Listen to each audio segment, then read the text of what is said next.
All right.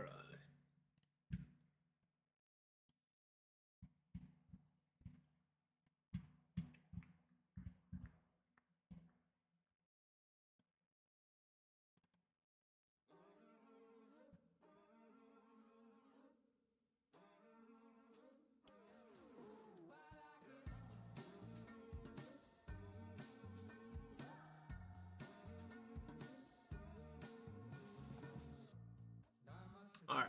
Hey. Sorry for the late start, guys.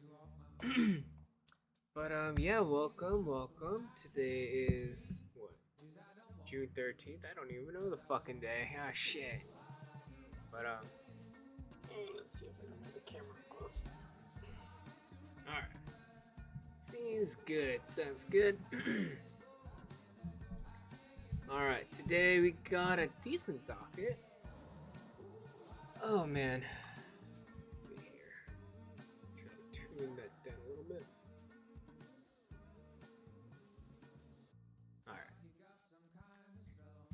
Now, the shit that is going on today, man. Oh boy. If anyone hasn't been following, Israel preemptively struck Iran. They did what? They did completely just decapitate their military top brass, pretty much. I think they were, last I checked, going after the top dog of Iran, but we will get to that. We will get to that.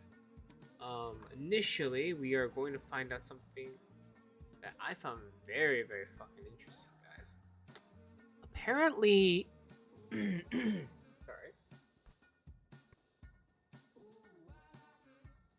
sorry.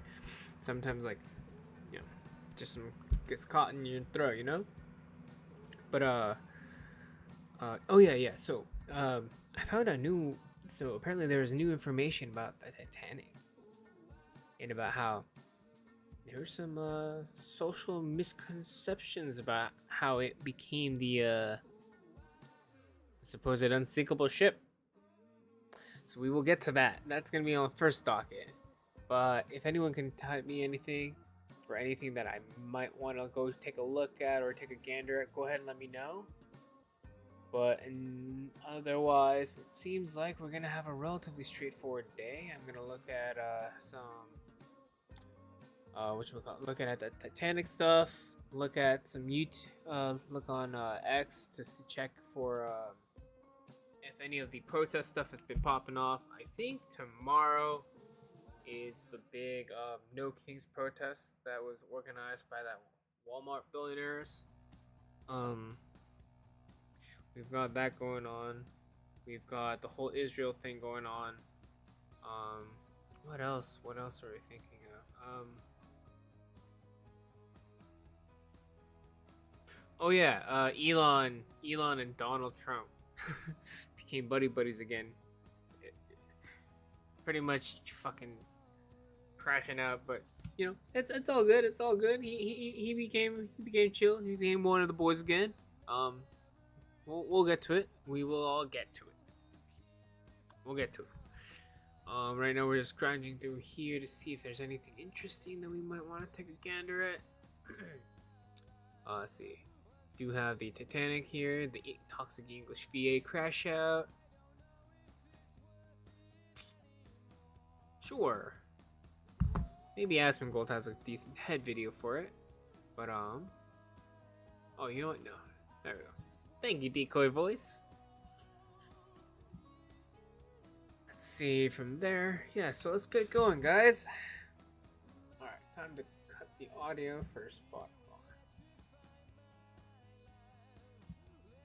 Alright. And the one playing right now is Starlight by Muse. So, good song.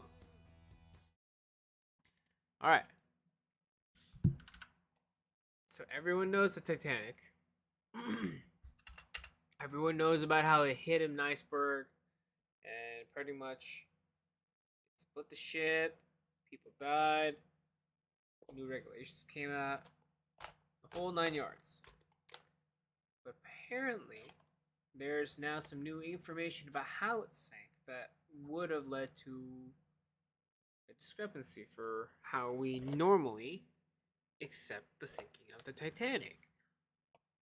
Every, I mean, who here has been told that the ship cleanly split in half once it got into the water completely?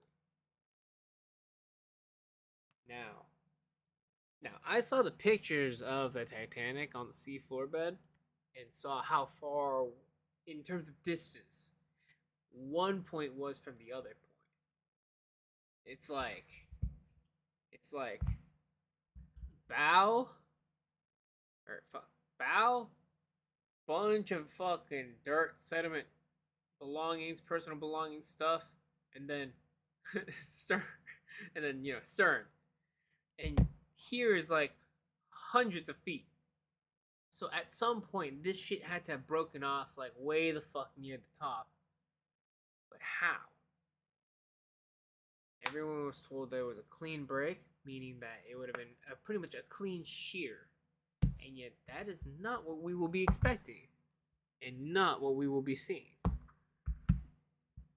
This is going to be good, boys. It's going to be very good.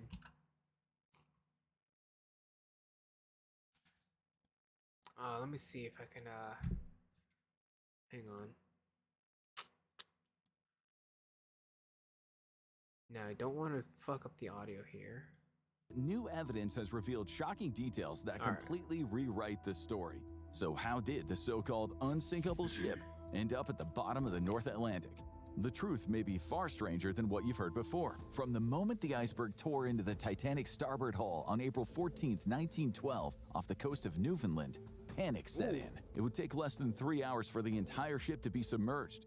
But this wasn't a bolt from the blue. Over the course of 4 days, Titanic's radio operators Harold Bride and Jack Phillips had received no fewer than 7 iceberg warnings from other ships navigating the same icy waters. But icebergs were an occupational hazard for any voyage out in those waters, and one that the personnel on board had dealt with before. But there were other factors at play, ones that the lookouts on that doomed ship never could have seen coming. The last winter had been unseasonably mild. The extra heat caused larger icebergs further north to fracture and split, sending huge dangerous chunks of ice from the west of Greenland. Conditions in Iceberg Alley would be the worst for seafarers in 50 years, and some of the messages warning about this never reached Edward Smith, the captain. Now, why wouldn't it?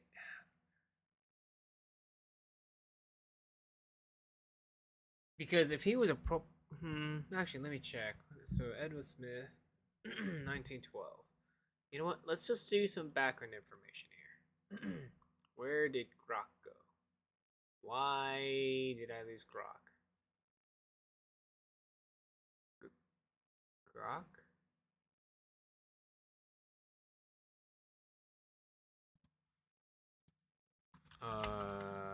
Hello? I lost Grok? How the fuck? Somehow I lost Grok on my toolbar. The fuck? Wait, what?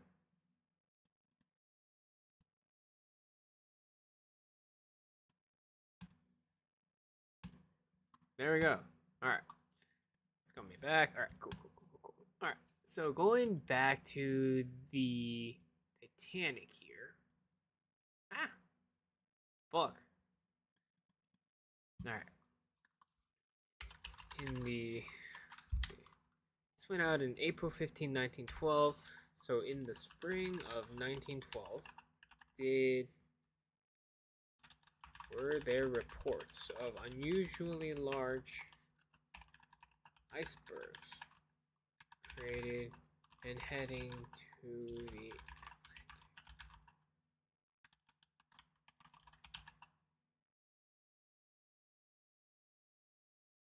that would have been in the common knowledge for Atlantic Ocean seafaring sailors, particularly of note prior to the sailing of the Titanic. Grog is pretty good at this kind of sort of stuff. So, there were indeed reports of icebergs in the North Atlantic, but the idea that the year was exceptional for unusual was not necessarily. Oh, shit. So they were incredibly large icebergs. Why? However, the ice conditions were notably hazardous, and some warnings were circulating, though they were not always heeded with the urgency. Why? 1030. Holy shit. 48th parallel. Where is the 48th parallel? Exactly.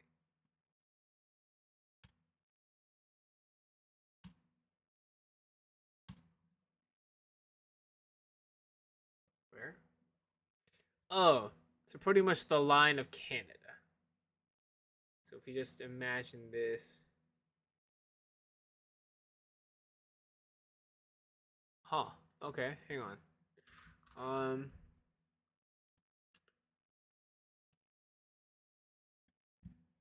There we go. So Bellingham, Washington, pretty close by. So pretty much if you cross the area of Normandy down, okay, so any standard sailing, because if you were in Britain, for example, you would sail and cross over to the Atlantic like this. You would cross over to the ocean to avoid the warm coasts over here, mainly due to the warm waters and the cold waters interacting, causing many, many fucking tidal waves over there. Well, not tidal waves, but very high waves. But okay.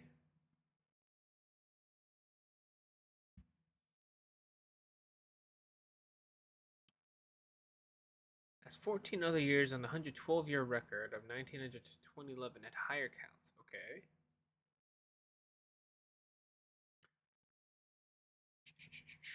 So a mild winter and a warm, wet weather in the Greenland around 1908 increased the glacier calving rates. So by 1911, icebergs were going to be much, much larger.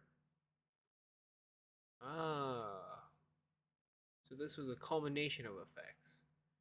The iceberg that sank the Titanic was relatively large, with survivor estimates suggesting it was 50 to 100 feet high above the water. Shit! Two to 400 feet long. Holy shit. Reports from the rescue ship RMS Carpathia noted icebergs up to 200 feet high in the area. Holy shit, man. While large, such icebergs were not uncommon in the North Atlantic. I mean, that's understandable, with icebergs typically having 13% of their mass above water. Yup. This is why you never got anywhere near them.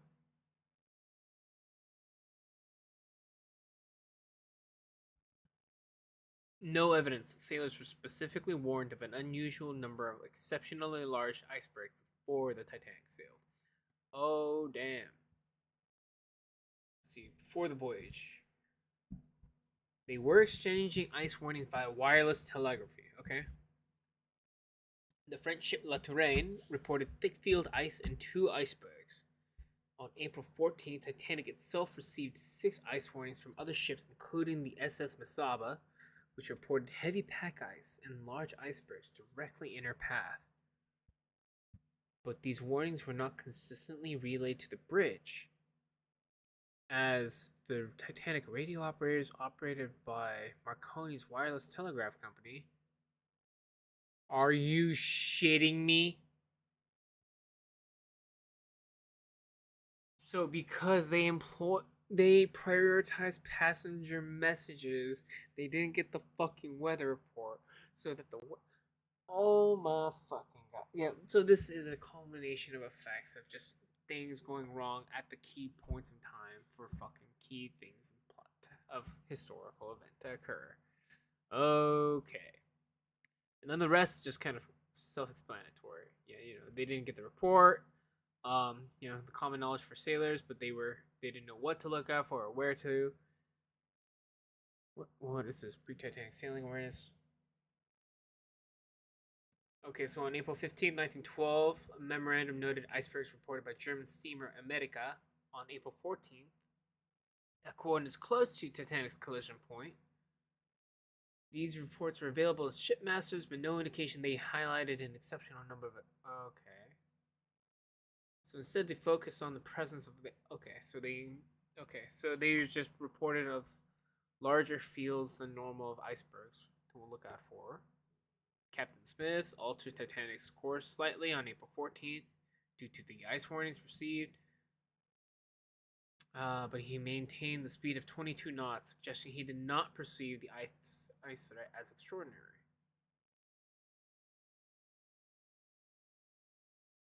There we go. So Titanic's design could handle minor collisions, but not the large scrape that it did. Okay, so with that knowledge in hand, Captain of the Titanic. The reason for that is lost to history, but most speculate that it might have been a result of miscommunication or malfunctioning radio equipment. The ship's direction was altered slightly in response to some of the adverse reports that did come through, nudging further south at a rate of 22 knots. But that wasn't enough to get the ship out of the danger zone. And do note, 22 knots might not seem that much, but you have to realize and recognize how big the fucking thing is. Okay? It's like, sure, a car moving at 22 miles an hour or 25 miles an hour isn't that bad. Until you realize you can't fucking stop it. Right, fucking then and there, now can ya? So that's the issue there. Let's continue. And the little mistakes and instances of bad luck across the ship started to pile up, like a lethal floating mountain of ice. Because of the calm waters, the lookouts, Frederick Fleet and Reginald Lee, couldn't see any of the water breaking at the base of an approaching berg. Ooh. Yeah, so what they mean by that is when the water is calm and still, meaning there's like almost little to no like actual waves. When the water is water's fucking flat. It's really hard to gauge if a fucking rock is like way the fuck out here.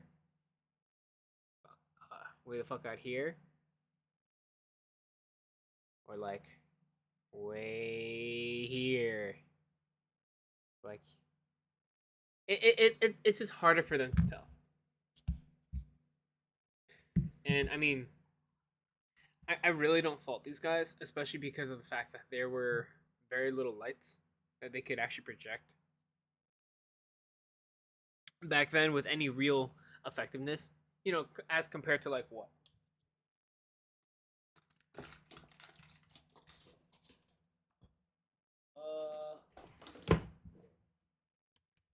As compared to like this. You know. Like, this flashlight outpowers everything that they had at their disposal, pretty much on that ship. That flashlight is stronger than anything, even in their fucking main grain hall, probably. And yet, these guys had to work with eyeballs, with probably shitty lamps and or light bulbs that barely went farther than, you know, an old mag light. Shit. And making matters worse, they had to make that call with the naked eye because the crow's nest binoculars were missing. Hang on.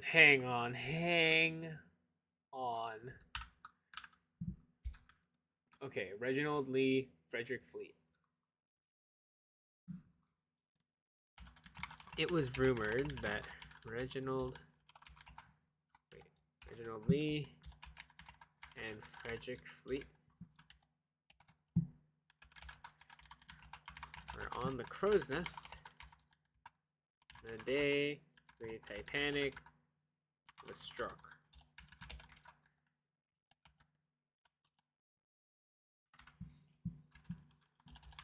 That they did not have a telescope on them. With them. Did they have a light? Did they have a torch? Or light to see?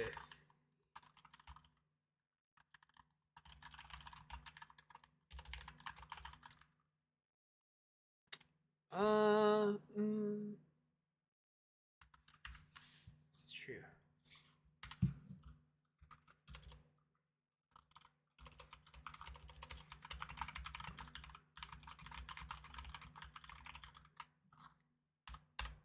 we go.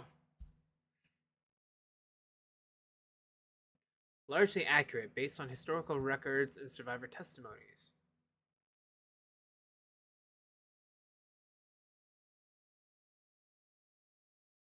So, were they in the crow's nest?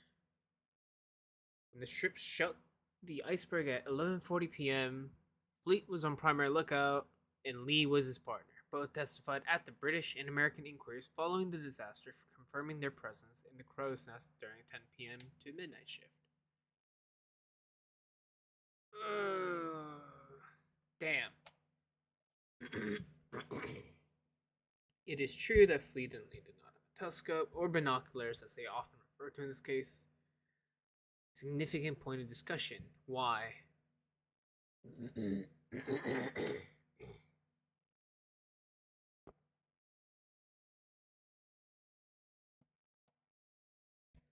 So they were available to them earlier in the voyage, from Belfast to Southampton, but not supplied for the transatlantic? We could have seen it a bit sooner, but most likely, okay. Not 100% confirmable to see, that it would have prevented the actual collision. Okay. Lee corroborated him, stating that there were no blockers in the crow's nest. Mentioned that lookouts relied on their naked eyes to spot hazards, which was standard practice at the time for initial detection. Why no binos? Second officer David Blair, who was reassigned off the ship before the voyage, had a key to a locker where binos were stored. It's believed that the binoculars were either locked away or taken away by Blair inadvertently. Surviving officers, including Charles Lightoller, confirmed the binoculars were not standard issue for lookouts, as their primary role was to scan the horizon with the naked eye, using binos only to identify objects after spotting them. Okay, I guess I can kind of understand that logic, because you're naturally good at being able to detect movement or anything that's not of the normal scene, and then getting using your binoculars. Yeah, okay. The logic tracks. The logic tracks. Now, did they have a light? No evidence they had a light or of any form in the crow's nest. They were equipped with a bell.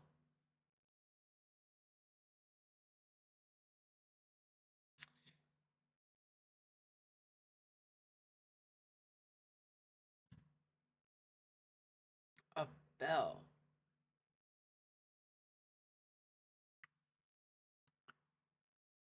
Oh boy, that sucks. Oh god. Relied entirely on ambient light. Starlight. Which, on April 14th, was a moonless night. Fuck. Icebergs are typically detected by waves breaking at their base, or a phosphorescent glow in rough seas, which you can't see because it's fucking pitch black, because of the lack of the moon, and because of the calm sea, making it almost hard to see the actual breaking of the ocean on them. That he spotted the iceberg as a black object against the horizon. Oh, Jesus Christ. Estimating it was about half a mile away. Oh, shit.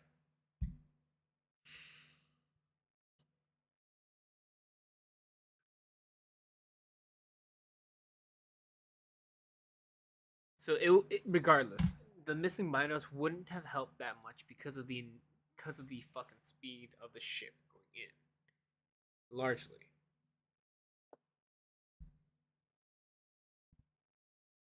Well, okay. Very verifiable, guys. Cool. Let's go on. They had to make that call with the naked eye because the crow's nest binoculars were missing. When the iceberg was actually within range, First Officer William Murdoch gave the order to hard a starboard, which would start the process of turning the massive ship to the left. But it was too late. The maneuver only caused the iceberg to scrape along the ship's starboard side instead of hitting head-on. And this was when... Ooh, this hurts. This is like when you're walking across the kitchen and your hip accidentally, you know, checks the fucking like countertop. Ow. Things really start to get nasty. But to understand why the Titanic sank, you first need to understand why so many believe that it was unsinkable in the first place. Now, new findings from National Geographic are casting fresh light on the disaster. The first shocking surprise is that few of the people actually involved in the building of the Titanic would have ever made the unsinkable claim.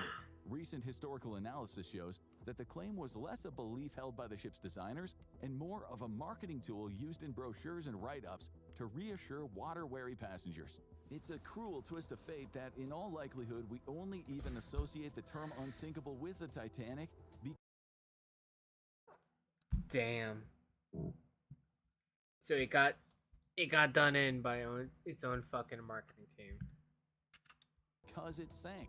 But the rich passengers boarding the ship did indeed think it was extremely safe, largely due to one extremely advanced, for the time at least, safety feature. The hull Multi-gated was hull divided into 16 systems. parts, each one with a Yep, door in between them compartments. that could easily be closed with a switch, compared to the hull being divided into fewer larger compartments. Standard Why did this issue make now. such a difference in theory? Well, if one compartment in the hull was damaged and started to take on water, the doors could be closed and the leak could be easily quarantined.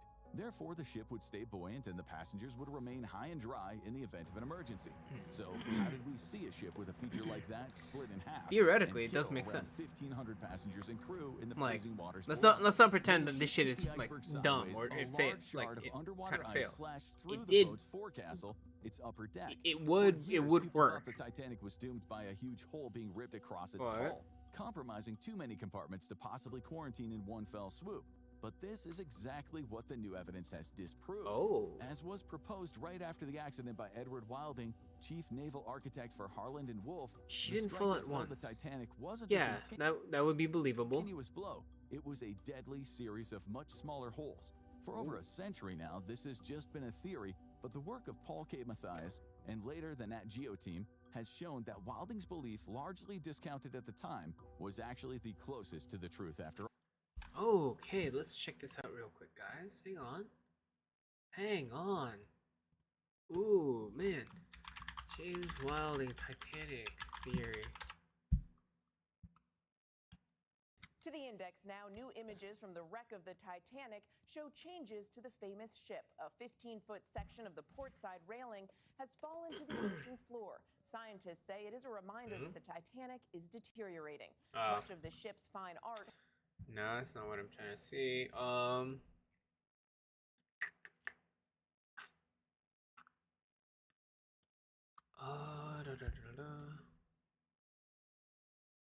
Guess not. Paul K. Mathias.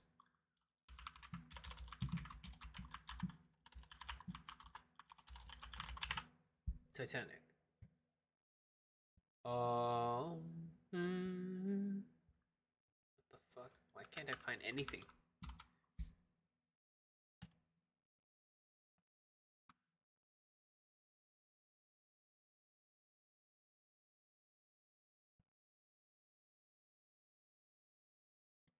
$1998. What?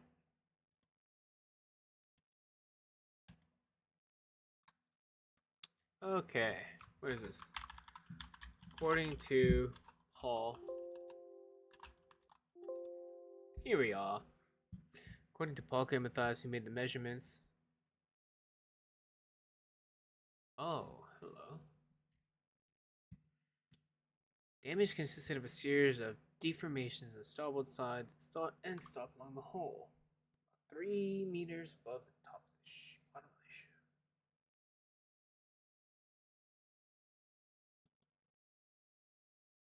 '48. Broad, 1997. This shit's old then, apparently. What the fuck? Each of these holes, running in a narrow line across the hull, were about the size of 2 sheets of A4 paper.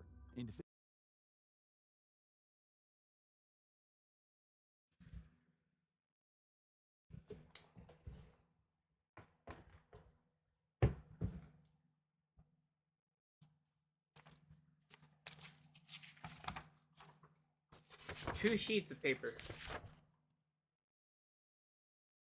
Individually, they seemed small, but Huh? together they breached 6 of the ship's 16 watertight compartments in an instant, Oh, sending freezing seawater yeah, that would make cascading sense then, in chat. and dealing a devastating blow to the Titanic's That would make structural sense if integrity. they had a shit Experts ton of those today little theorize cuts that into if it only on 4 of those side. sections were breached, the ship might have survived.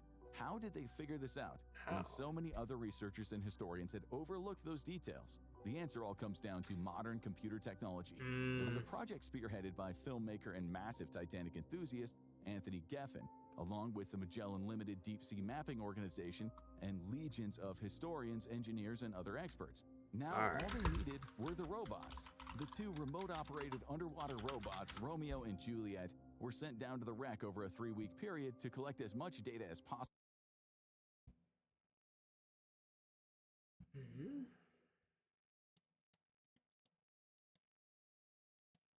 Ooh. New Nat Geo Titanic document believes it has exonerated First Officer William Murdoch.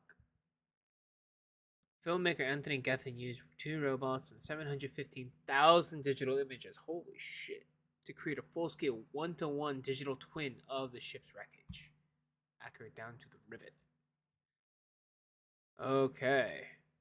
Let's just check out the trailer. 45 seconds.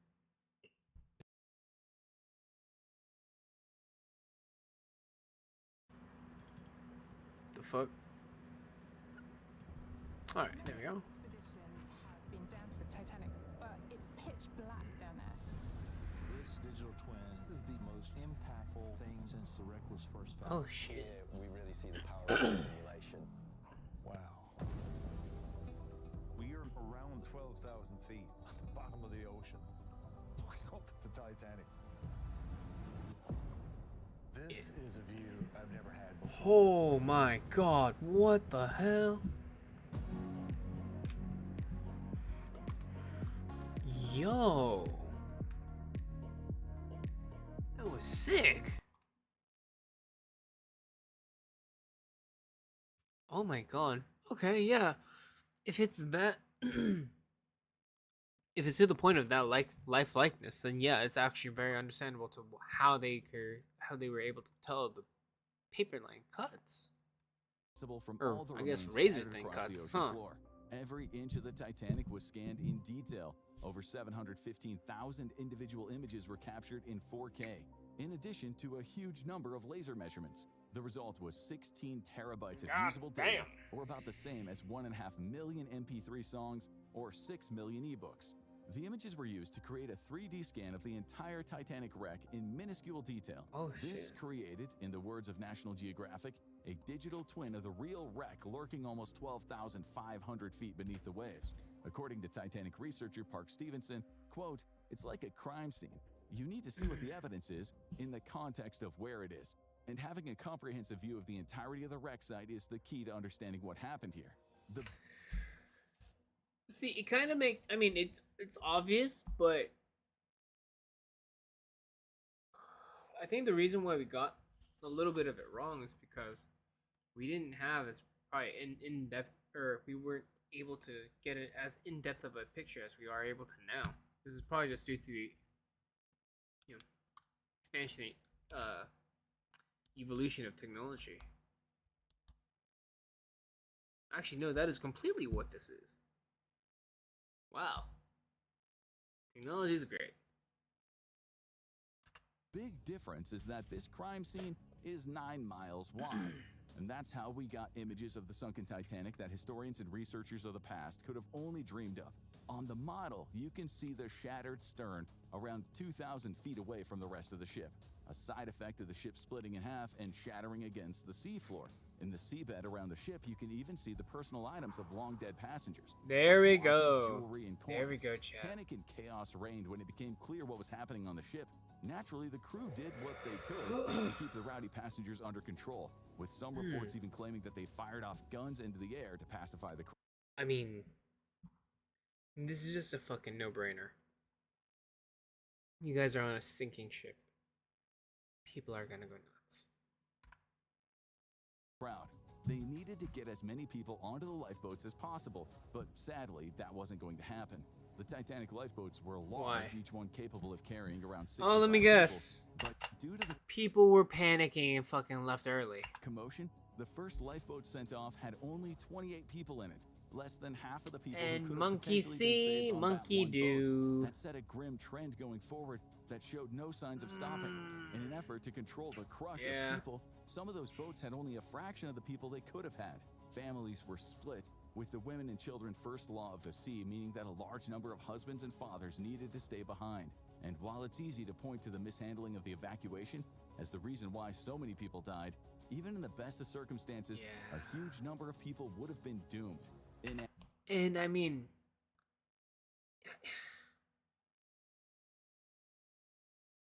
I feel like even now, people would disregard social cues and just go and be doing the honorable thing when it would be a matter of trying to preserve life and trying to preserve the continuation of life, especially in terms of lifeboat situations such as this.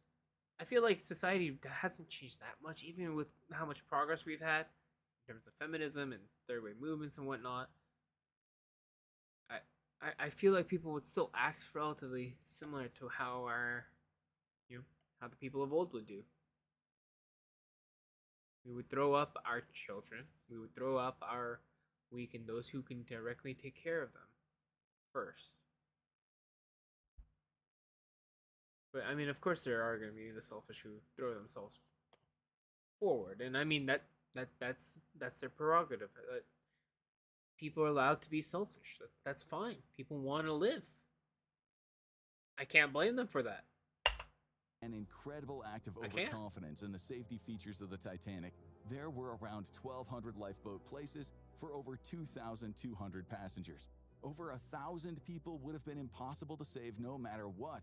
When the hull buckled and broke, the Titanic started taking on thousands of tons of water at a rapid rate, filling up compartments. This caused a massive internal imbalance on an already structurally damaged ship.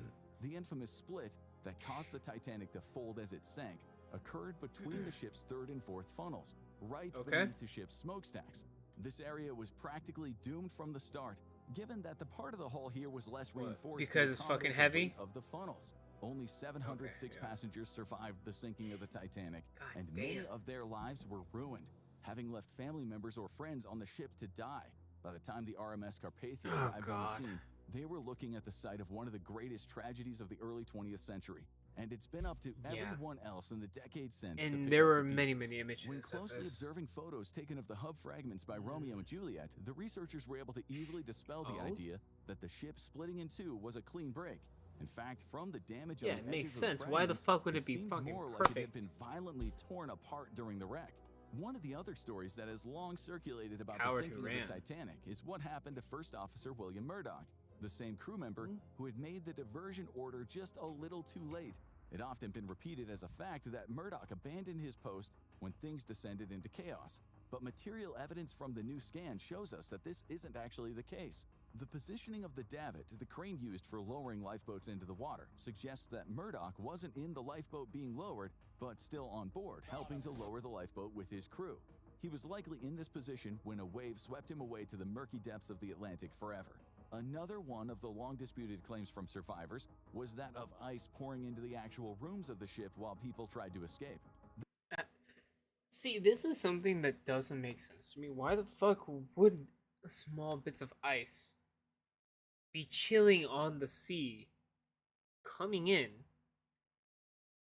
It like what?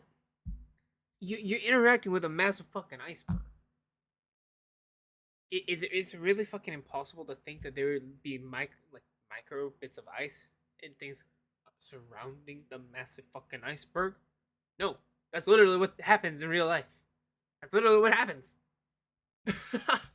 Like, but I guess it's more of like an unbelievable sight, actually. But I mean, yeah, I mean for these people, it's an shit.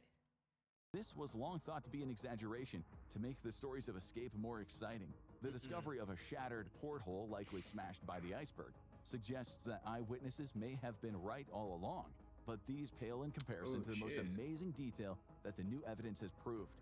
As the situation completely degraded and the panicking hordes on the ship tried desperately to get into the handful of remaining lifeboats, you can imagine that there was a time of selfishness and struggle. Everyone on board wanted those boats, and they would do anything to get on them, even knowing that it would condemn others to certain doom in the freezing deep. Yep. But that wasn't quite true. In fact, amongst all of the other things discovered by the Nat Geo 3D model of the ship, the researchers discovered an extraordinary moment of true courage and heroism. For decades, some witnesses and survivors of the wreck had claimed that there were lights on the ship all the way up to the moment it sank. Many thought that was impossible. Surely It's gonna be a fucking pinnacle achievement of the fucking furnace crew. Or engine crew, I mean. they just remembered incorrectly while in a state of pure panic. For that to be true, Joseph Bell, the chief engineer, and his team would have had to stay in the boiler room, shoveling coal into the furnace to keep the engines going even when they knew they were going to die. It seemed so improbable until the latest 3D model showed an open steam valve. These valves open up when steam from the boiler is passing through, generating electricity in the process. And those lights being on would be the only thing letting the passengers see well enough to launch lifeboats. Adding further credence to this, the boilers in the Titanic were concave, meaning hot metal contracted quickly when exposed to extremely cold water. This suggests that the boilers were still hot when the water rushed in. Joseph Bell and his team of engineers remained in the boiler room, knowing that doing so, they were going to die, and in the process allowing so many others to live. It's a poignant example of the power of the human spirit and how selflessness and compassion can still win out even in the most doomed of situations. But this just goes to show that even when you are down to your pretty much last straw, the actions that you take can have a profound impact even after you are gone.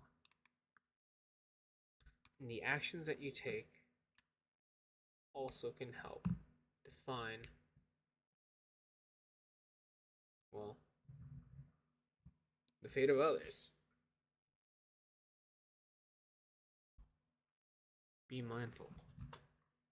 That's probably a good way to put it. Titanic isn't the only vessel lost to the depths of the Atlantic. Watch Coast Guard finally we're- reveal what really Well, happened to that the was it. Ocean Gate Titan disaster to uncover the truth behind a modern deep sea disaster. Man. Or watch this video. That was a good video. Yeah, but ultimately it just went over about how there was a new concept of how it pretty much sank. Pretty much people were not cowards as previously thought, but instead held firm and held true to their positions and responsibilities as caretakers, as sailors, as guardians of the normal people. So they did their job, they did their duty, and as a result, people got to live.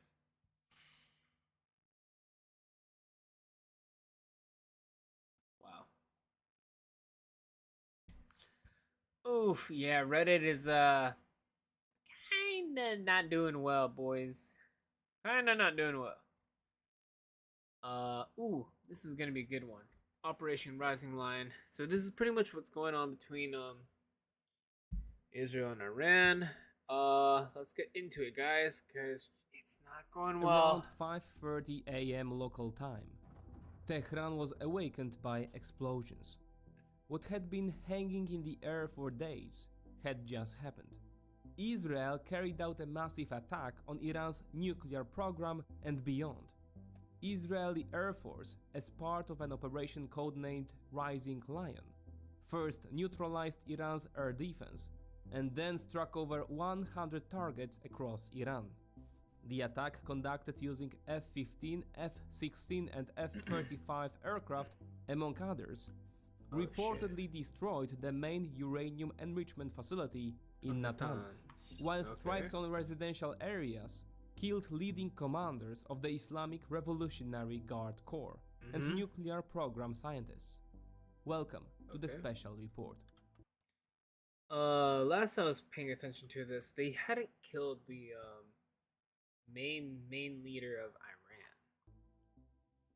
but that Israel had found him. They were sending a bunch of missile strikes over to them, and that what was assumed, at least the initial proper air defenses being used to counteract the batteries. That's as far as I paid attention to back then. So we will see from now.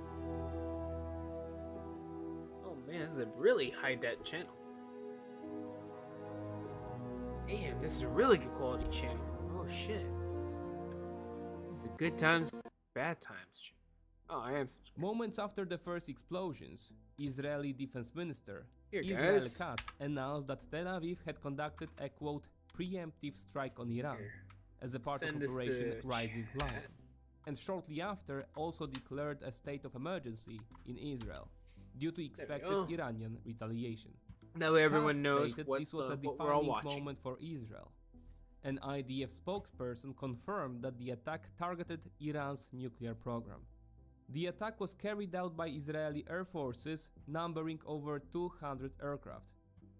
At the time of creating this material, strikes have been preliminarily confirmed in Tabriz, Kermanshah, Tehran, Arak, Isfahan, and Natanz. It is known that the last 4 locations are connected in various ways to Iran's nuclear program. Tabriz is a major airbase, while Kermanshah is a missile center. At the time of writing, the attack is still ongoing. Here we see footage after explosions at Tabriz airport. Meanwhile, in this footage we see Israeli F-15, F-16 and F-35 fighters equipped with JDAM and GBU-39 bombs, which formed the main attack platform. Yeah, so they were The not fucking IDF around. followed They were a clear properly strategy. putting First, neutralize the enemy's air defense, then destroy they were high-value popping targets off. from the air. Interestingly, Israel also reportedly attacked with small drones launched by Mossad agents Really? operating in Iran, echoing the Whoa. recent Ukrainian attack in Operation Spiderweb. This is the evolution Mossad of had Ukrainian supposedly drone created warfare, these boys. drones in bases established on Iranian territory. Israel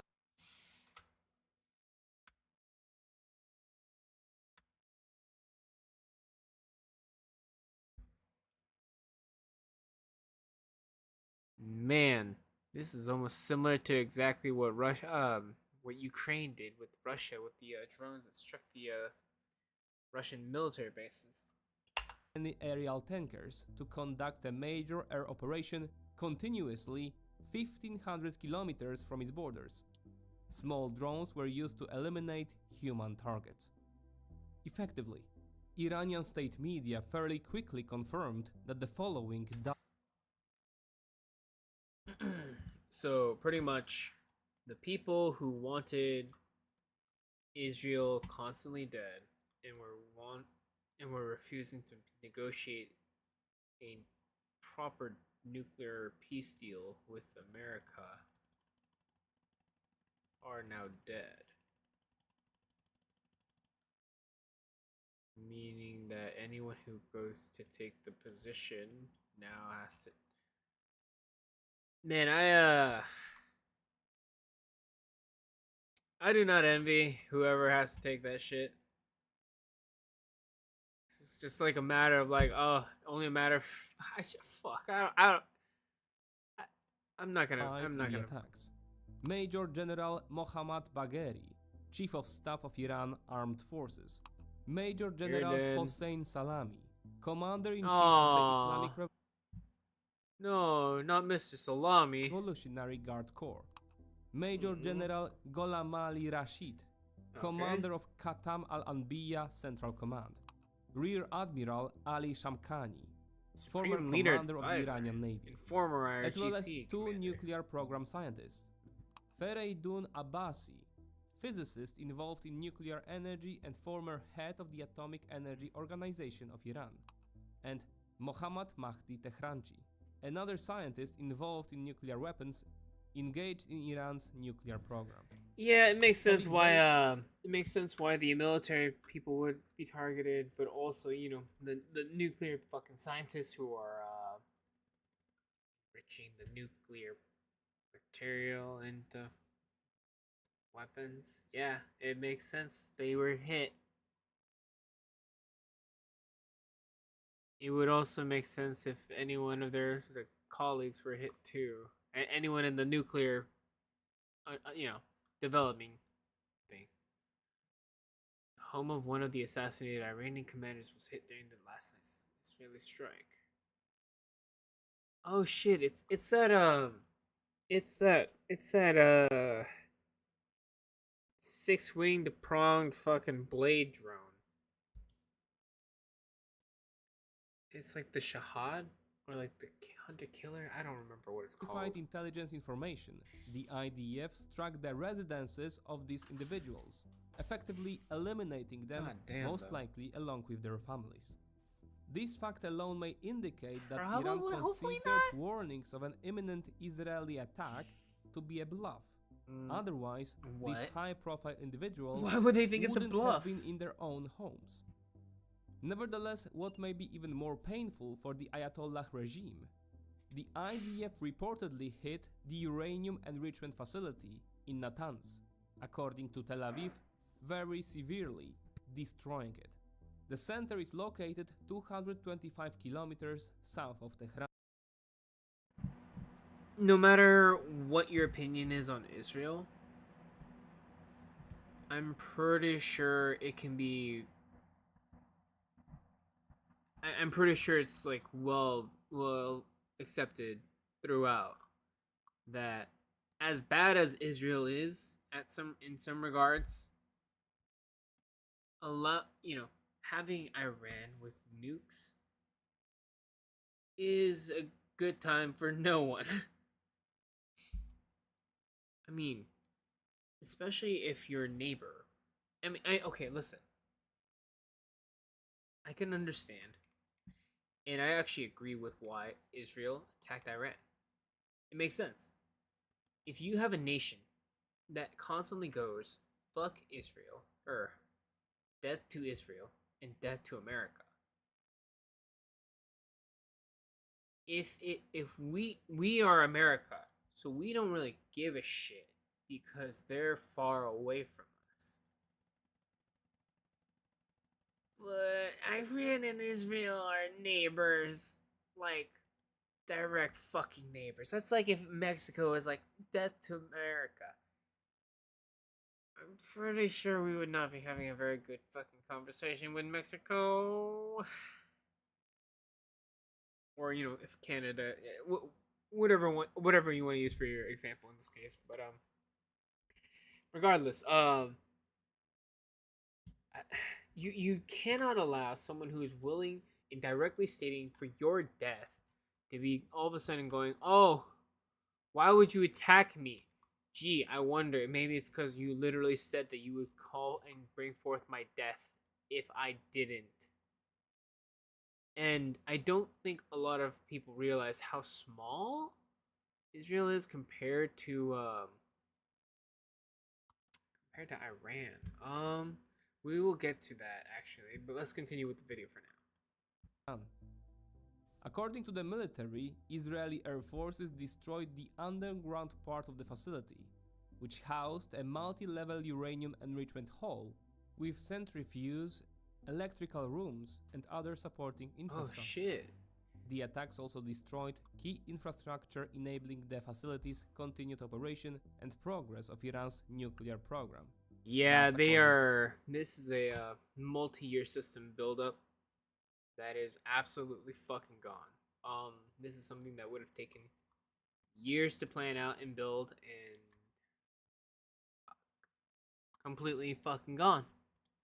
To IDF. So, yeah. And it was precisely the neutralization of Iran's nuclear program that Netanyahu and the IDF cited as the main motivation behind. So let me read this shit straight. We got Bonab, Tehran, and Fordow, and maybe Saghdad as research facilities. Bandar Abbas is the uranium mine. The enrichment plant is Natanz. The conversion for uranium is Isfahan and Arak. And the actual power plant is in Bushehr. What the fuck? Behind the attack. Quote, in recent months, Iran has taken steps it has never taken before. Steps aimed at using enriched uranium for military purposes. If not stopped, Iran could produce nuclear weapons in a very short time. This could happen in a year. This could happen within months, in less than a year. This poses a clear and real But threat. okay, I mean, yes, the rhetoric has changed, but I'm pretty sure Netanyahu has claimed that Iran is like away from having nukes like multiple fucking times now, right? Hang on.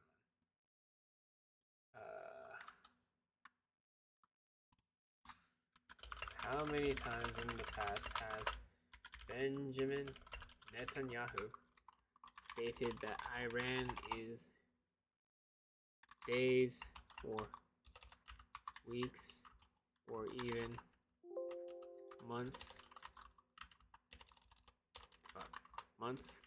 away from having nukes? Let's find out.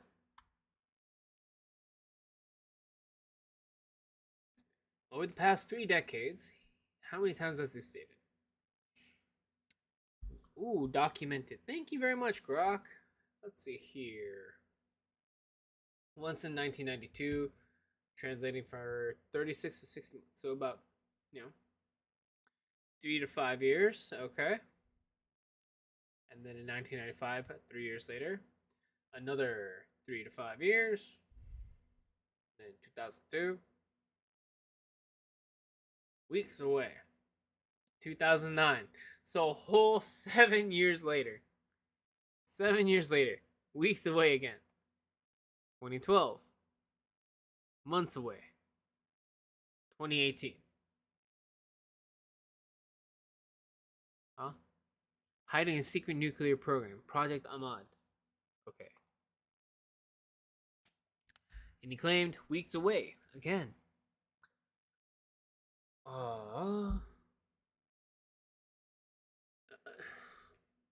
Again, another weeks away. Another weeks away. And then here we have days away. February 9th. Days away. Then June 12th. Netanyahu announced strikes as they could weaponize within a year. He implied Iran was on the threshold of nuclear capability, though not explicitly days. Okay. I mean, okay. God damn, how many claims? 4 verified statements, 1 days, 3 months, and then 20 claims of 20 claims. 20 claims of 1 to 3 years. Over 33 years.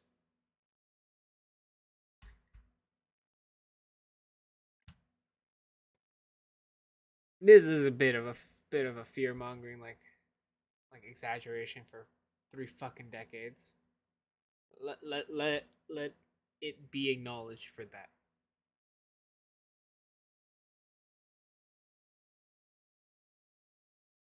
But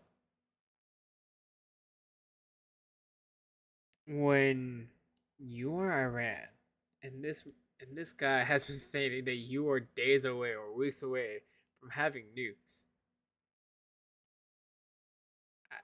Shit, dude, like, are you really gonna be like, yes, let's get going. We gotta get closer. This guy said we're days away. This guy said we're weeks away. We gotta prove him right. We gotta we gotta get this shit online. No, what the fuck?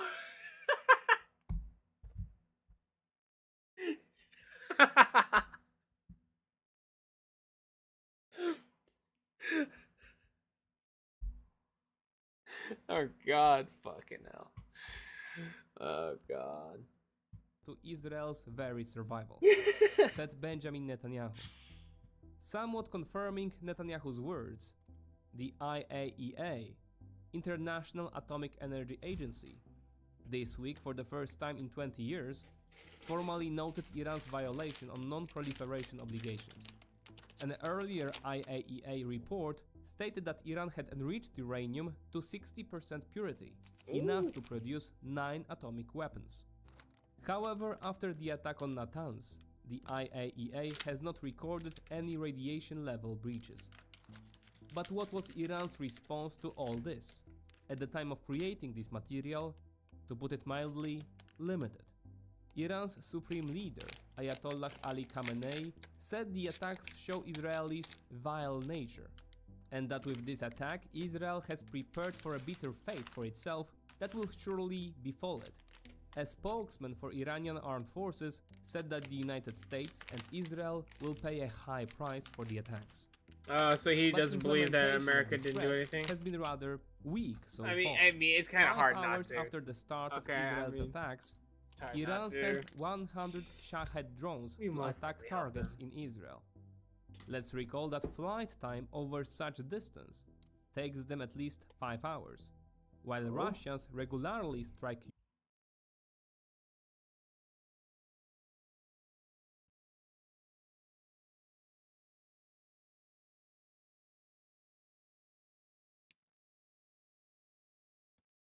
Ukraine with Bruh. salvos of 300 to 400 Shaheds at once. The result? The IDF announced shooting down all drones before they hit their targets. Israeli fighters intercepted the drones over Jordan, even before they entered Israeli airspace. Did Iran want to de-escalate the conflict this way? Or does it simply lack the capability to respond more decisively? Most Yep. likely the latter. The decapitation of the army's command leadership I mean, certainly didn't help matters, and shit. Iran's aviation capabilities themselves are severely limited. Israel lies 1,500 kilometers from Iran's border, and Iran lacks modern aerial refueling aircraft. This is a perfect representation of what I was trying to represent. Holy shit. So, the reason why Israel cannot allow, or in their logic, the reason why Israel cannot allow Iran to have nukes is because, let's do this.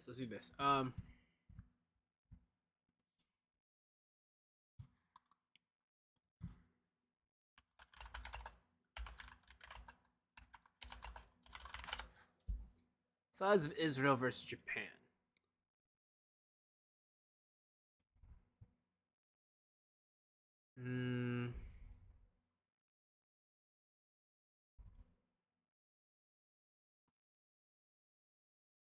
Shit. I guess I'm just gonna have to ask Grok to do this.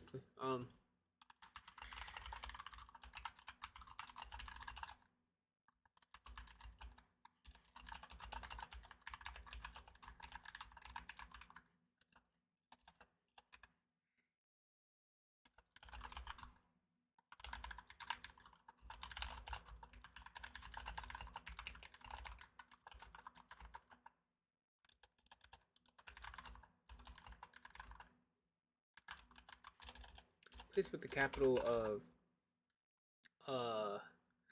Israel overlaid on top of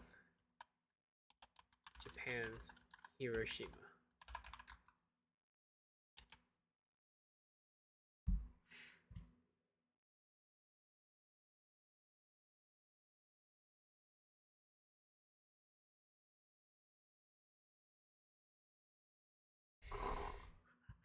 Okay, maybe this is not the best way.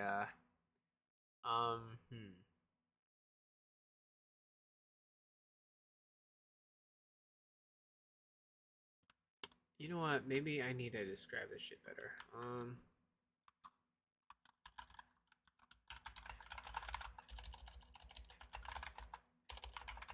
Visually, which is the larger nation? Japan or Israel?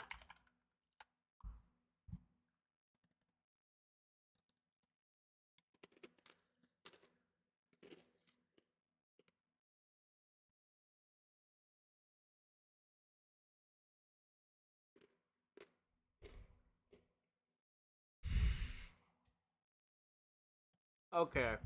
Um, Grok is kind of shit. Fucking images. All right, let's bring out ChatGPT.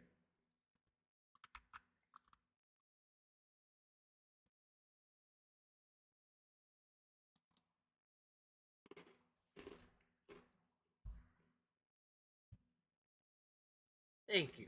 Holy shit. Excellent. Excellent, excellent, excellent. So if you see pretty much the size of Japan and oh my god, Japan and Israel, the absolute fucking sheer sizes of them. Okay, so Japan has about oh my god, this shit's tiny for y'all. Okay, so Japan has about roughly 380,000 kilometers square. Israel, 20. Okay, so for those dumb in math, let's bring this shit out.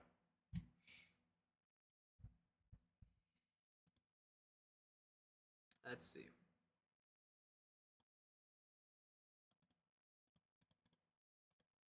How many of you make up this? You could have 18 and 1/5 Israels to make up a Japan. Okay, now, how large is Israel? Follow the two cities of Japan, Nagasaki and Hiroshima.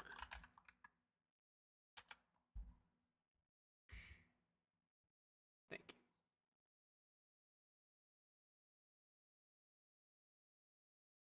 So, Hiroshima, roughly about 8,500.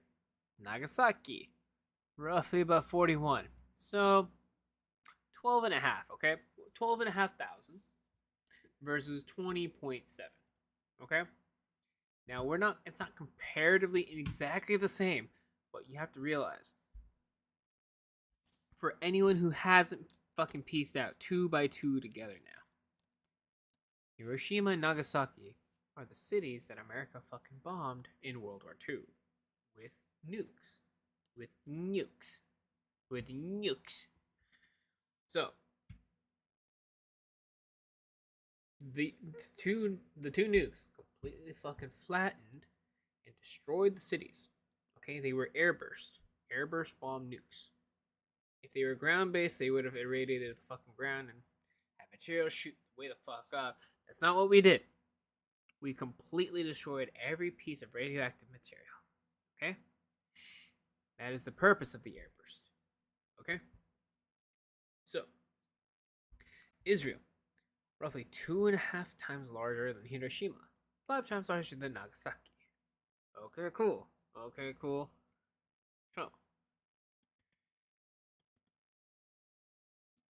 So now that we have this, if one nuke, let's just be generous. Let's say the one nuke is the exact same as the one that they used back in 1940 fucking 5. 44. What was it? What was it exactly? 4132. 4K. 4K kilometers squared. That is about 1/5 of your land. 1/5 of your land here lost to a nuke. Made in 1945. Nowadays, what? It's gonna be a massive fucking explosion. Or if they're absolute fucking dicks about it, they're gonna make it a dirty bomb and leave the entire area radiated. Leave the radioactive material to fall and beset upon the land around it, causing everyone else to fucking leave the area and preventing any fucking anybody living there for hundreds of thousands of years. That's terrible. And so, Israel's adverseness to Iran having a nuke is rather understandable. Because if this is a matter of life and death, and Israel takes it as a matter of life and death, why? Because Iran literally chants death to Israel, death to America. Let's just double check. Does Iran a chant that says death to Israel or death to America? Yes. Magba America and Magba Israel in both official and unofficial settings. What is the official? Staple slogan of the Islamic Republic. Friday prayers, Revolution Day celebrations, state-sponsored rallies, death to Israel, support for Palestinians, condemnation for... Okay, yeah.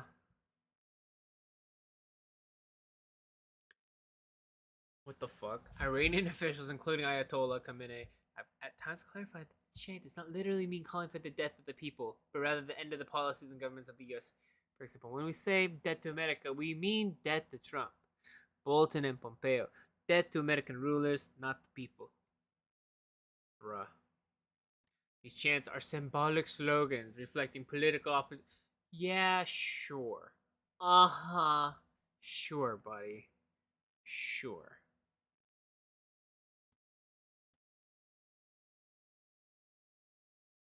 When they say death to America and death to Israel, if that's what your opponents say, and your opponents view you as your ultimate enemy, believe them when they say death to you.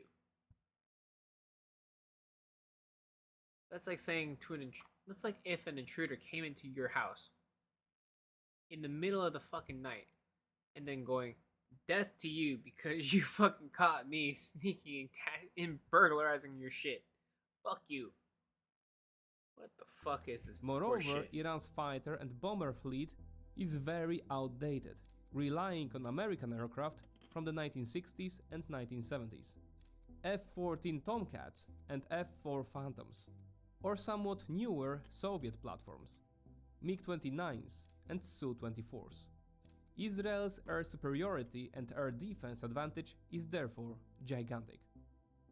Theoretically, however, Iran could respond with ballistic missile strikes. Tehran possesses several missile models it could deploy for retaliation, including Shehab-3, Khorramshahr, Sail, and Sumar. The latter. If Iran is smart, they're gonna spam the fuck out of Israel with all of their missiles all at once. As effective as the Iron Dome missile defense system is, it will be overwhelmed by just raw numbers of shit. It's kind of like if you were a Jedi. Sure, a Jedi can block a blaster. A Jedi can block 2 blasters, maybe even 3. But can a Jedi block 17 blasters? No. That's why they died during Order 66. But the difference being, blasters to bodies versus rockets to a country. Being a cruise missile. All reportedly have sufficient range to reach Israeli territory. However, Israel most likely didn't forget about these either.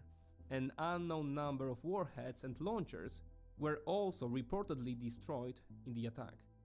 This God damn. is evidenced by, for example, strikes on Kermanshah. Yet there are certain scenarios, though currently unlikely, suggesting Iran might still seek de-escalation and an asymmetrically weak response. Why? This weekend was supposed to see another round of US-Iran talks regarding a new nuclear agreement, an agreement that ran counter to Israeli interests and which was another motive for the attack on Iran. Donald Trump wanted to achieve, de facto, a reactivation of the nuclear agreement with Iran, the JCPOA, that he himself had torn up during his first term. This could lead to lifting sanctions on Iran, opening the market to foreign capital, and allowing a civilian nuclear program. In short, strengthening Okay. the Islamic Republic. Netanyahu, whose relationship with Trump has recently shifted from friendly to strained, sought through his attack to derail these agreements, and he may well succeed. The Iranians announced they won't participate in the next round of talks with the US, despite Americans claiming through all channels that they in no way participated in planning and executing the attack. That's However, a lie. they knew about it in advance, as they announced We partial absolutely knew about evacuation this of shit. their embassies in the region shortly beforehand. Americans and British also promised help in neutralizing potential Iranian attacks on Israel. We absolutely had an idea. Meanwhile, of what was going on Iranians here. had previously announced that in the case of an Israeli attack on Iran, they would also blame the US, and American bases in the region would become their targets as well. Therefore, on one hand, the lack of a firm response I mean, is you a can great try. disgrace for the Ayatollah regime. Moreover, their strike capabilities are significantly weaker than Israel's, not to mention potentially striking Oh. Americans and drawing Washington's anger upon themselves. On the other hand, however, a potential path of talks with Americans and achieving an agreement How? theoretically doesn't require Israel's consent. But can this be done while simultaneously receiving further devastating blows from Israel? The question also remains about the state of destruction of Iran's nuclear program.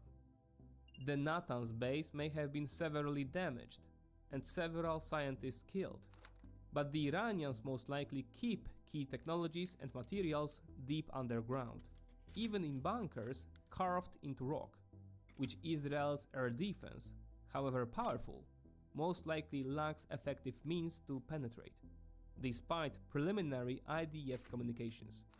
Moreover, so far nothing is known about attacks on Fordow, an important research center. And just when it seemed Americans were completely distancing themselves from the attack, Donald add Trump on to this. incorporated it into his America had to create a new bunker busters using old fuck, what was it? I think we used old howitzers as like the base to hold the explosive primer. Hang on.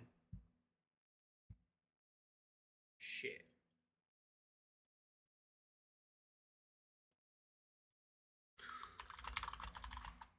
What was the new artillery or bunker buster that was developed? Guys, sorry, I'll let you see it.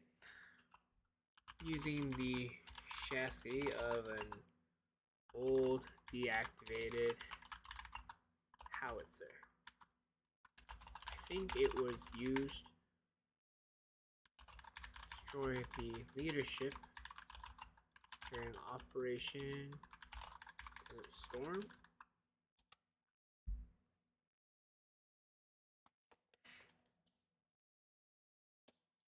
The GBU Bunker Buster. Designed and penetrated. Alright. Developed within a month. Yep.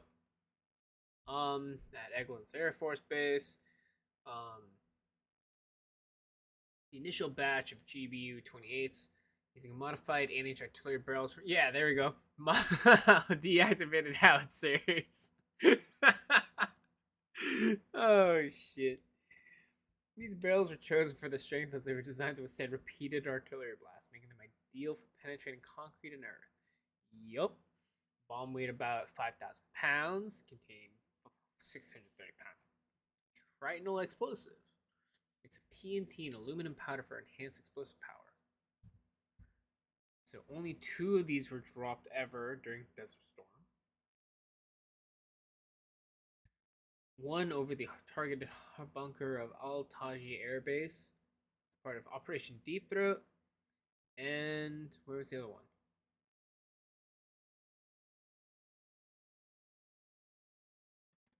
Well, it doesn't say, but over 100 feet of, holy shit, 20 feet of concrete. Highly effective. Okay.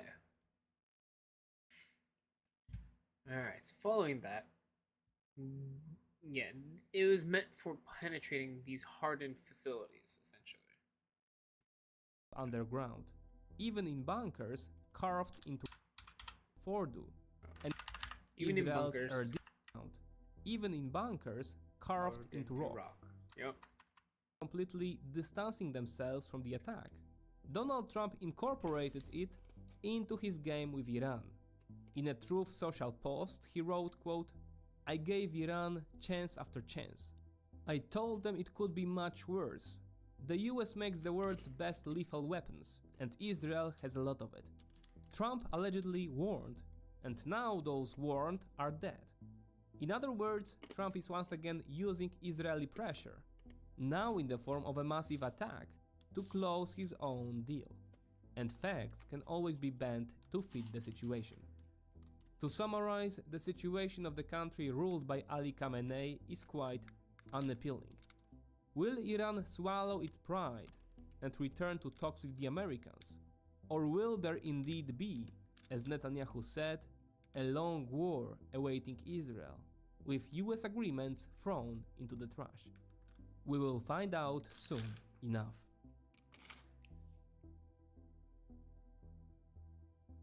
I'll be honest, I don't want to get into a fucking war in Israel and Iran. I just don't want to. Sorry, guys, I just don't. I just don't. Sorry.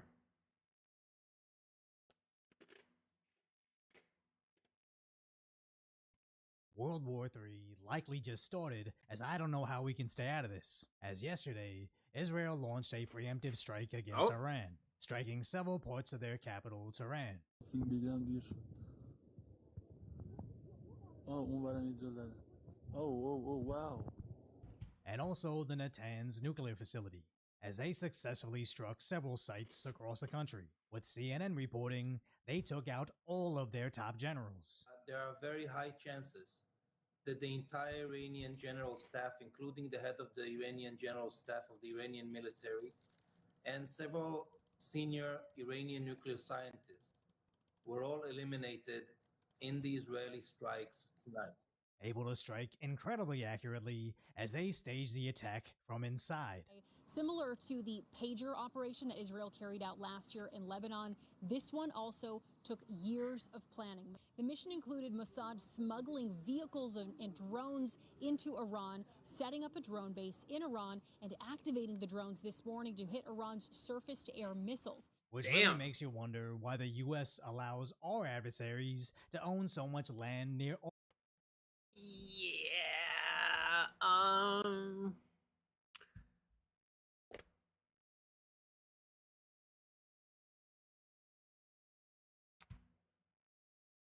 Man.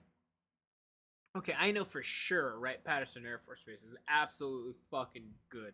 And so is Dugway Proving Ground. But everything else.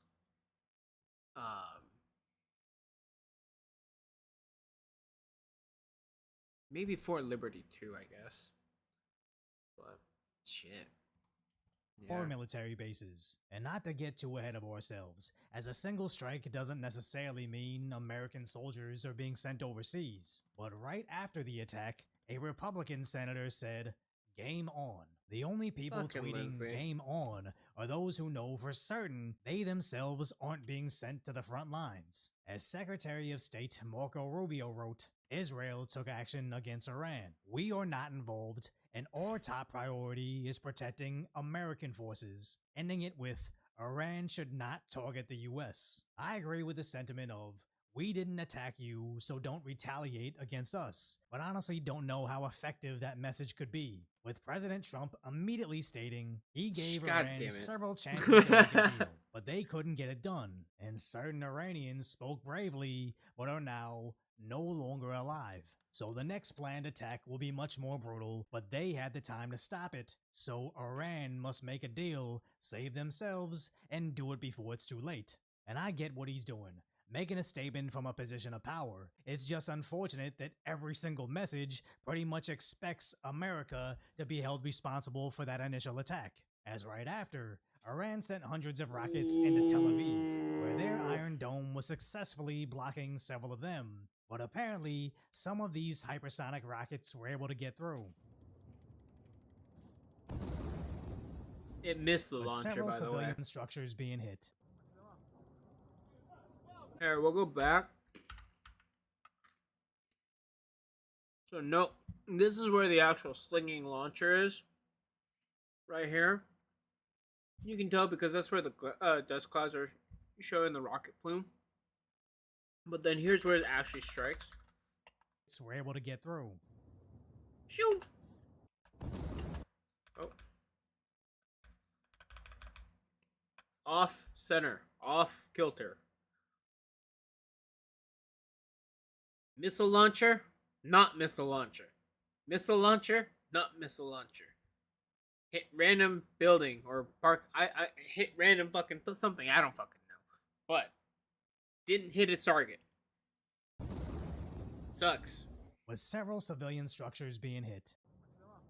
Oh. There's one.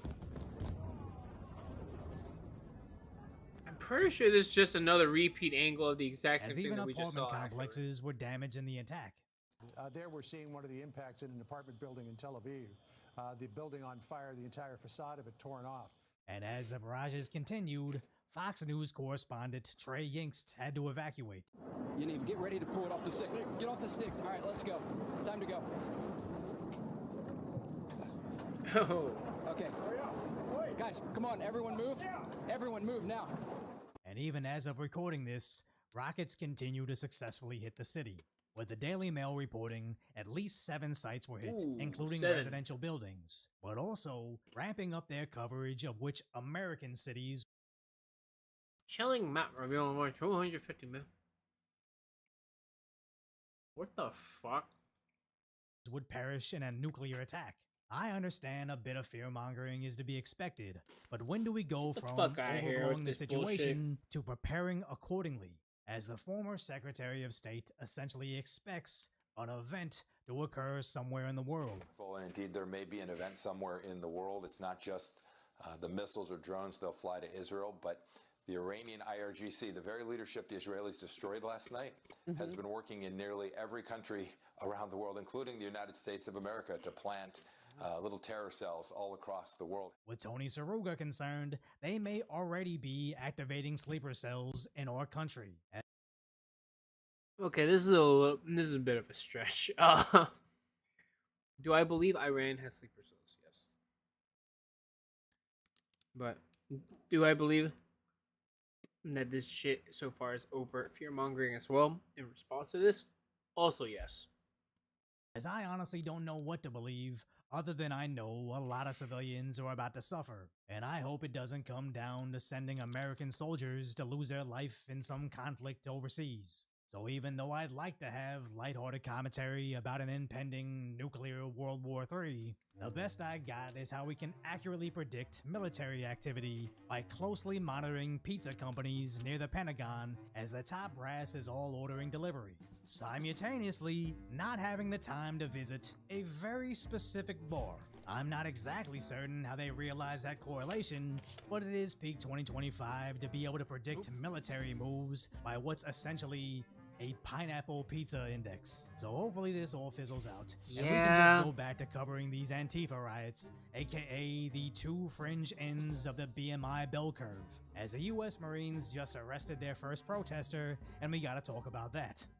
Don't doom scroll on social media all day when you have my concise, lighthearted commentary on the tragic We've already status talked that is enough today's about the reality, whole so protester subscribe to stuff. Decoy Voice. I think we're okay with the whole protester stuff right now, or at least I think we are. Are we? I feel like we are. And besides, we have besides, I'll cover anything that happens over on the weekend. If anything really big pops off, like some new war kicking off for America, I will stream that day. But If not, like I'll just cover it on Monday. Like we will go over this. Don't worry about it, guys. All right. Ooh. So how did the whole voice actor strike go? Let's find out. Let's find out. Let's cut right to the chase. We have some big news involving the SAG-AFTRA video game strike. It is over. It's finally come to an end after nearly a year. And if you think the voice I don't even actors know what was going who on are with that trying shit. to use this to push their agenda were mad before, they are seething even harder now, knowing that their efforts have been in vain. In fact, they blew up in their own face, and now they've caused a ton of damage to their reputation and the reputation of the English voice acting scene as a whole. And we're going to look at some of their crash outs on various social media platforms today. But before we get into that, let's just run through the timeline of events to get context here. So in July of 2024, SAG-AFTRA, an American union for voice actors, they started a strike to try to get better deals with various video game companies. Now, complicating this was a group of voice actors from games like Genshin Impact, as well as Zenless Zone Zero and a few others. They joined in with their own quote-unquote strike. They tried to masquerade their boycott as a part of the overall strike, which would confuse people because they were also saying this was about AI protection, as well as trying to get better deals, and that they had to do this, and this was a part of the strike, and they had no choice. All those things would turn out to be greatly exaggerated, but around March of this year, one of the people who was boycotting was the voice actor for Kinish, and after not working for 6 months, lo and behold, you get replaced. And he was replaced by Jacob Takanashi, a non-union voice actor living in Japan who had no obligation whatsoever to the union. And he was absolutely attacked. It was embarrassing to see the amount of his peers, mostly SAG-AFTRA voice actors, just berating him nonstop. Here's an example of one of them.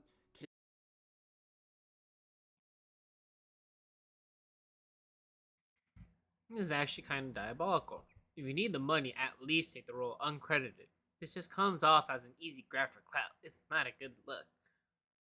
According to voice actor Nathan Noakes, fellow voice actor Jacob Takanashi, who is a Japan-based voice actor, had no knowledge of the strike or the circumstances. Why the fuck would it matter? Daily Mills, who we'll talk about later in this video.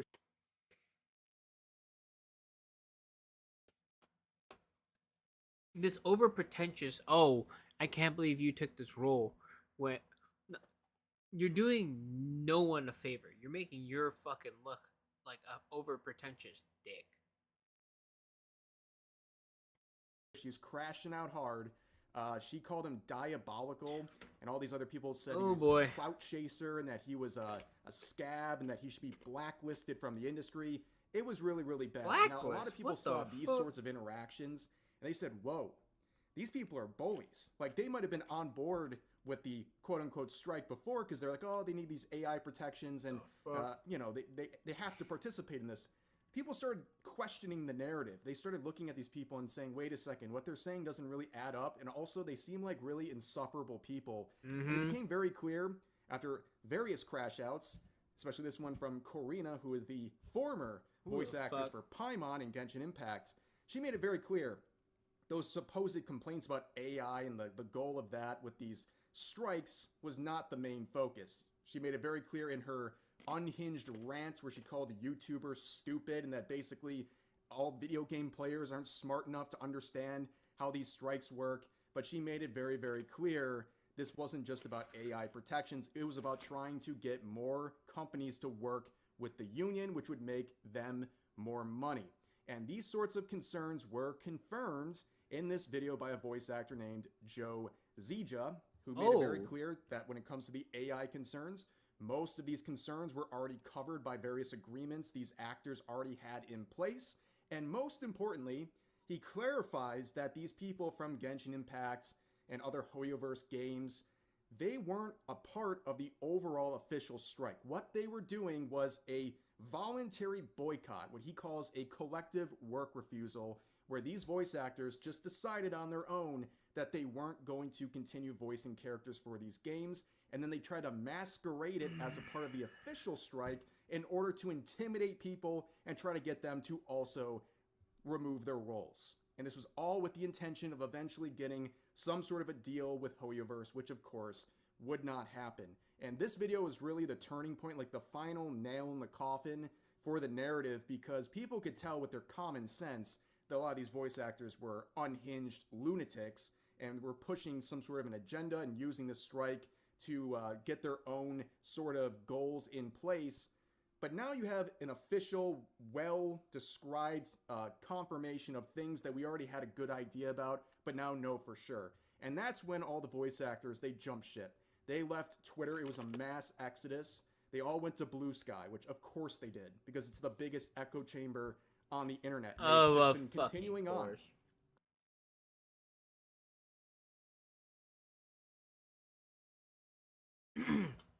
Blue Sky is the greatest concentration of a bunch of retards, because it's essentially a culmination of either you see my point of view or you do not see my point of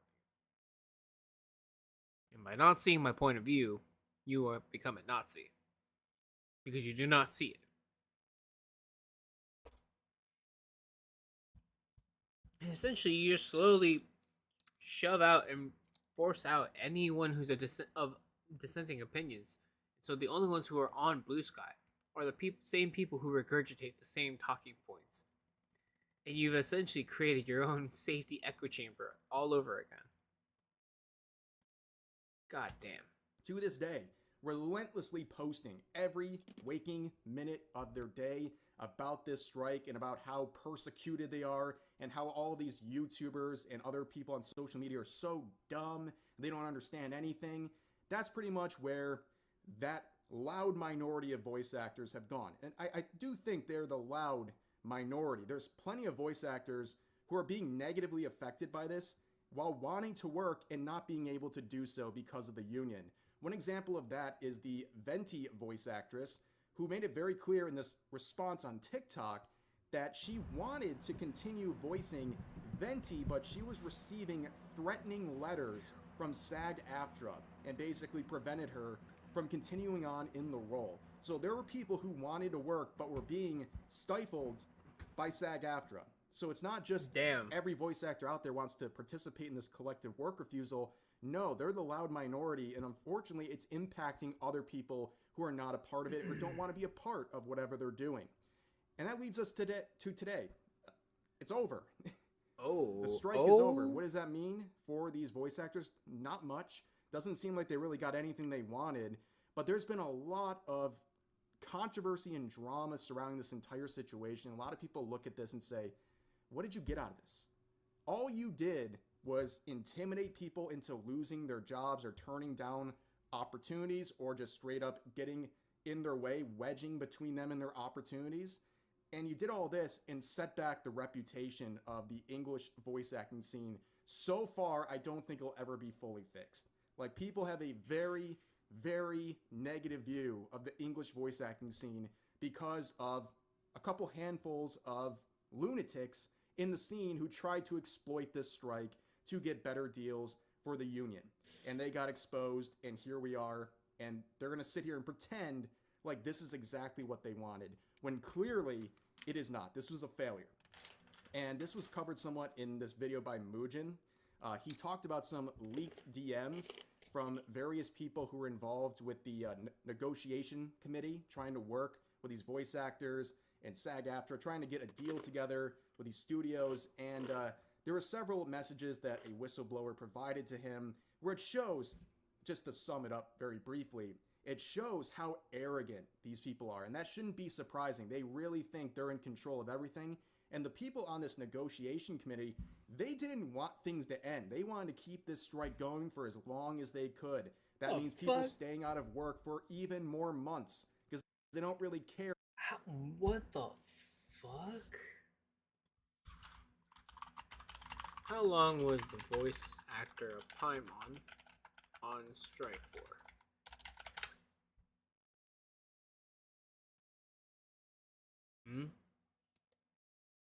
The hell is this? Paimon's voice actor, Karina Booker, announces she won't be voicing Paimon.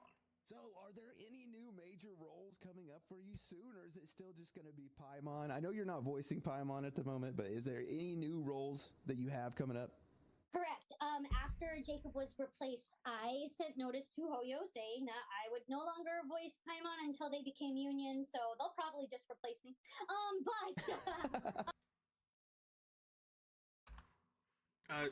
Okay.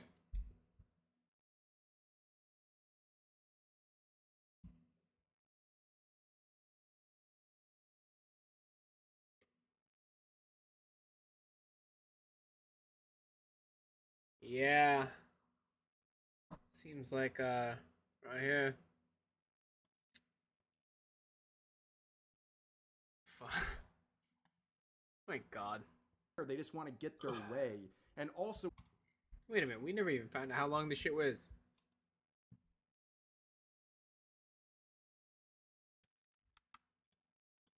Grok. Grok is great for this type of basic questioning shit. For those who aren't fucking constantly online.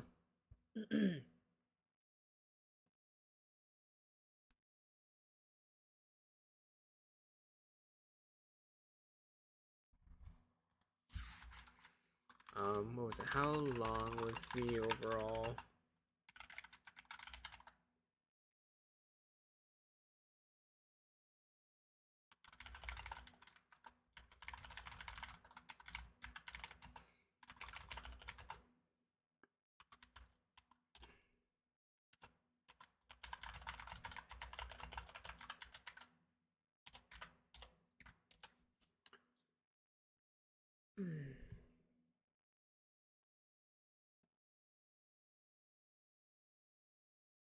Oh, okay. Holy shit, almost a fucking year? Holy fuck.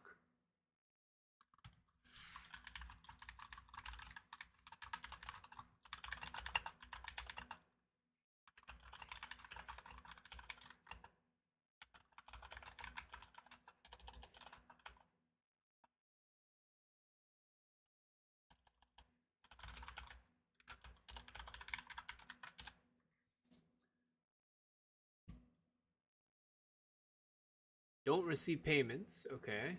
This is the case for the strike. Union members generally rely on personal savings. Okay. So, for Genshin Impact specifically, people like Paimon continued working due to financial necessity.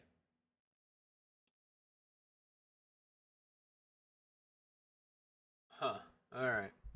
So, ultimately, this shit's retarded. We're seeing some comments from people in this video where they're basically saying that they want to try to get companies to join in on a list of people not to hire. I think this was the most insane part. A list of people not to hire they want to send from the union to these companies, basically blacklisting what you would have to presume would be non-union actors. I mean, that is absolutely insane and illegal, by the way. But of course, knowing that their server has been infiltrated, that it's compromised, that someone's seeing their messages, what did they do in wake of Mujin's recent video? They're what now happened? trying to What falsely happened? report it. They're trying to mass report his video, knowing full well people are going to see this because the screenshots will be shared. They're trying to file privacy complaints on his video to get it taken down. Good luck with that. But it just shows they are very insecure. They're scared. These people are so fucking desperate. Over, they got Holy nothing. shit. Now they're just seething. That's all they can do is seethe on social media, and I guess in Discord servers as well.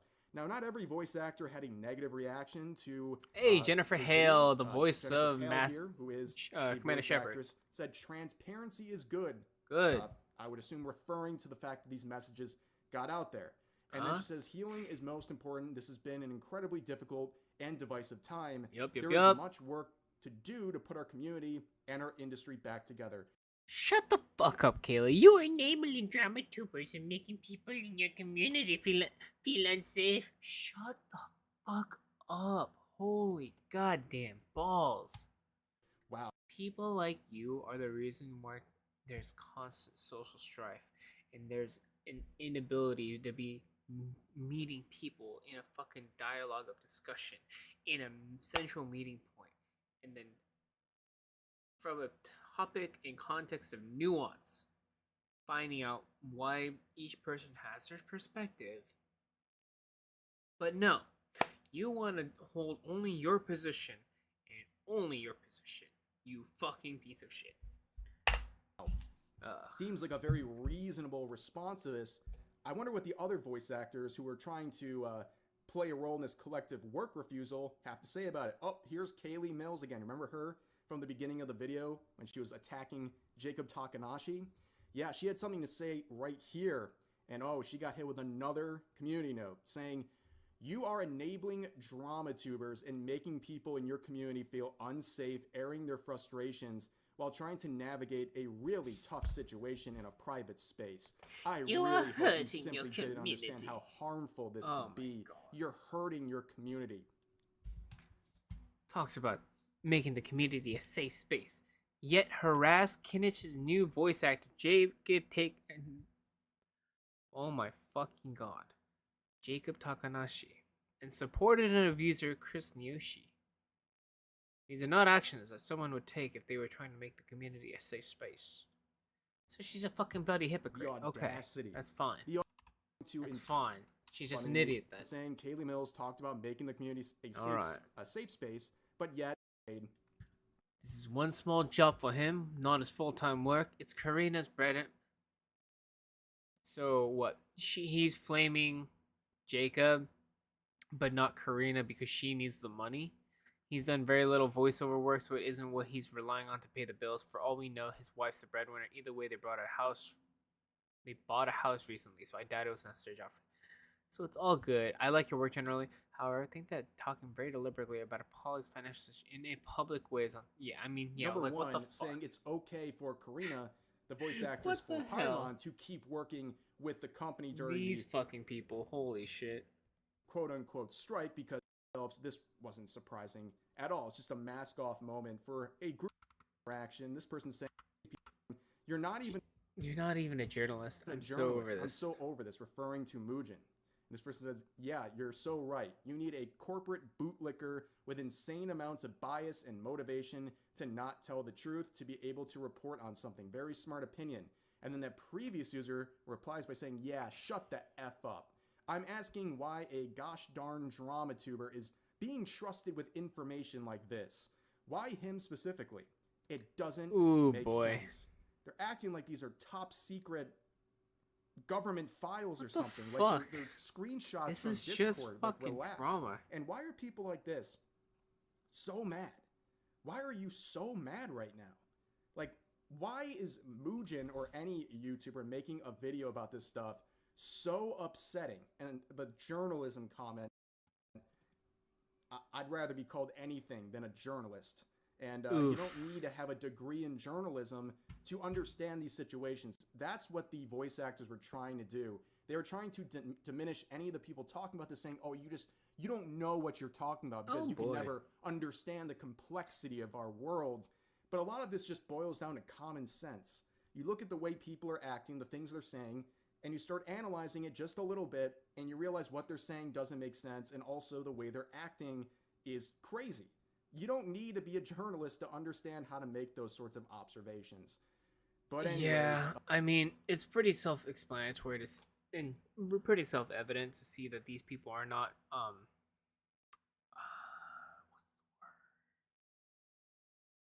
the word? Right in the head? Normal? Maybe normal?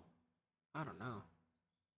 All they know is that maybe the better way to explain it is that they are very one-dimensional in the way that they want to project their frustration. But yeah, it's just very disappointing to see how they are addressing the way that they want to get their point across, even for people who aren't necessarily on their side. It's very reminiscent to the old Democrats when right after Trump won, how a lot of people, after finding out that like the Hispanic population had a massive voting for him. They were all talking about how they were gonna deport them, and what it was very it's just very like mask off in a way. Just see like all these people who feign about how you need to respect other people and protect the feelings of others, and yet don't do it themselves when the responsibility is thrust upon them. It's very tiring and annoying to see the hypocritical stances. But all right, guys. It is 11:09. We will call it here. I know it's a very short stream, but things outside of my circumstances were beyond me for today, so I do apologize for that. But we will get back to it on Monday. And I will go over the largest topics that occurs on Saturday and Sunday. And hopefully things don't go into a World War III situation. Yeah. So if you enjoyed the stream, just go ahead and give me a follow. If it's on YouTube, hit me a subscribe. That'd be great. Thank you very much. But aside from that, have a good weekend. Stay safe. Get some extra food for the weekend, just as an extra safety precaution. And yeah, have a good one. Go to a range and practice.